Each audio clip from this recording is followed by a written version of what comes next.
আজকে যদি সরকার দৃঢ়তার সাথে নিজেদের অবস্থান ঘোষণা করে তাহলে এই মানুষের মধ্যে ঐক্যের জায়গা ফিরে আসবে, রাজনৈতিক স্থিতিশীলতা ফিরে আসবে।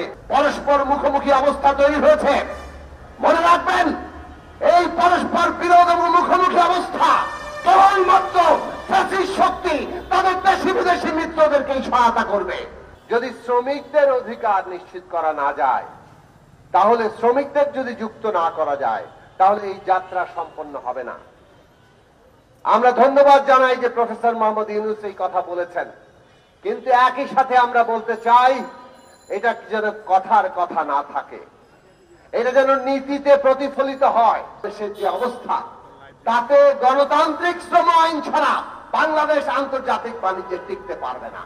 অতএব মালিক শ্রেণী সরকার সমস্ত পলিসি মেকারদের আমরা বলতে চাই, আজকে বাংলাদেশে যদি একটা বিরাট সম্ভাবনার জায়গা থেকে আমরা আমাদের পুরো রাষ্ট্র, আমাদের অধিকার, আমাদের মর্যাদার প্রশ্নগুলোকে নতুন করে না ভাবি, তাহলে এই বাংলাদেশের উন্নতি আমরা নিশ্চিত করতে পারবো না। শ্রমিকের অধিকার না দিয়ে বাংলাদেশ আর এক পাও এগোতে পারবে না। কাজেই আপনারা শ্রমিক ভাই বোনেরা ঐক্যবদ্ধ হন, নিজেদের এমন ঐক্য করে তুলুন যাতে সংগ্রামের মধ্য দিয়ে আমরা আমাদের দাবি দেওয়া আদায় করতে পারি। সংগ্রাম ছাড়া মনে রাখবেন কোন দাবি আদায় হবে না। এমনকি এত বড় অভ্যুত্থানের পরেও লড়াই ছাড়া কিন্তু দাবি আদায় হচ্ছে না, এইটা বারবার মনে রাখবেন। যতক্ষণ আমরা লড়াই করছি ততক্ষণ আমরা জীবন্ত আছি, ততক্ষণ আমাদের সামনে ভবিষ্যৎ আছে। আজকের বাংলাদেশ আমরা 5ই আগস্টের পর থেকে শুরু থেকে পরিষ্কার করে বলছিলাম যে আমরা ফ্যাসিস্ট সরকারের পতন ঘটিয়েছি, এখন ফ্যাসিবাদী ব্যবস্থাকে বিদায় করে একটা গণতান্ত্রিক রাজনৈতিক ব্যবস্থা, একটা নতুন গণতান্ত্রিক রাজনৈতিক বন্দোবস্ত আমাদের প্রতিষ্ঠা করতে হবে। তার জন্য দরকার রাষ্ট্রের ক্ষমতার একটা ভারসাম্য আনা। ক্ষমতার মধ্যে কোনো ভারসাম্য নাই, সব ক্ষমতা একজন ব্যক্তির হাতে। এই অবস্থা বদলাতে হবে, ভারসাম্য আনতে হবে, সেটা আনলেই জবাবদিহি তৈরি হবে।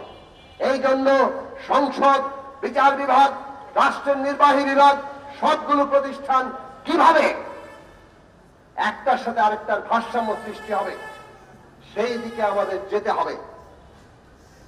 আমরা বলেছি সংস্কারের প্রস্তাবগুলো আপনারা সুনির্দিষ্টভাবে আনেন এবং তার উপরে সকলের মতামত নেন, যেগুলো সর্বসম্মত হয় সেটা জাতীয় সনদ আকারে তৈরি করেন, যেগুলো নিয়ে দ্বিমত থাকে সেগুলো জনগণের কাছে যাবে, জনগণ ভোটের মাধ্যমে নির্বাচিত করবে কোনটা বাংলাদেশে দরকার।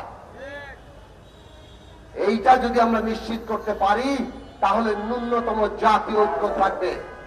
ন্যূনতম জাতীয় ঐক্যমত্য রক্ষা করা দরকার। কেননা আমরা যদি এই ফ্যাসিবাদ বিরোধী আন্দোলনকারী শক্তিসমূহ নিজেদের মধ্যে ঐক্য রক্ষা করতে না পারি, তাহলে পতিত ফ্যাসিস্টরা তার সুবিধা নিবে, তার দেশি বিদেশিরা সুবিধা নিবে। আজকে সেই কারণে আমরা বলেছি বিচার, সংস্কার এবং নির্বাচন, এই তিনটি বিষয়ের সুস্পষ্ট রোডম্যাপ সরকার ঘোষণা করুক, তাতে রাজনৈতিক স্থিতিশীলতা আসবে। কিন্তু আমরা দেখলাম এই বিষয়ে সরকার নানা পক্ষের চাপে অথবা নানা কারণে যেভাবে সুস্পষ্ট রোডম্যাপে যাওয়া দরকার ছিল সেটা যাননি। না যাওয়ার পরিণতি আমরা আজকে দেখছি।